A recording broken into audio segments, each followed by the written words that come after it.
मुंबई गोवा महामार्गावरच्या परशुराम डोंगरामधून कोसळणारा सवतसडा हा धबधबा सध्या प्रवाहित झालाय। उंच कड्यावरून कोसळणाऱ्या धबधब्याचं हे दृश्य बघण्यासाठी पर्यटक देखील गर्दी करतात। गोंदियामध्ये सलग तिसऱ्या दिवशी बरसल्या रिमझिम पावसाच्या सरी पेरणी केलेल्या धान पिकाला पावसामुळे फायदा होणार असल्यामुळे शेतकऱ्यांमध्ये आनंदाचं वातावरण। विरारमध्ये जोरदार पावसाची हजेरी, कुंभारपाडा परिसरामधल्या रस्त्यांवरती पाणी साचलंय, वाहन चालकांची तारांबळ होतीये।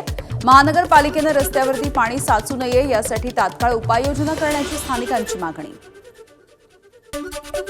रत्नागिरीमधल्या वालोपे महामार्गाला मुसळधार पावसामुळे नदीचं स्वरूप आलंय। पाण्याचा निचरा होत नसल्यामुळे वाहतुकीवरती परिणाम।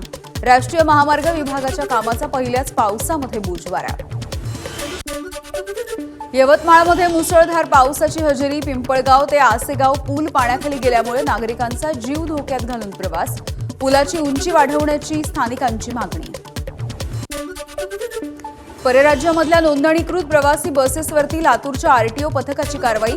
2 महिन्यांमध्ये 65 बसेसवरती कारवाई करत 13.5 लाखांचा दंड वसूल झालाय।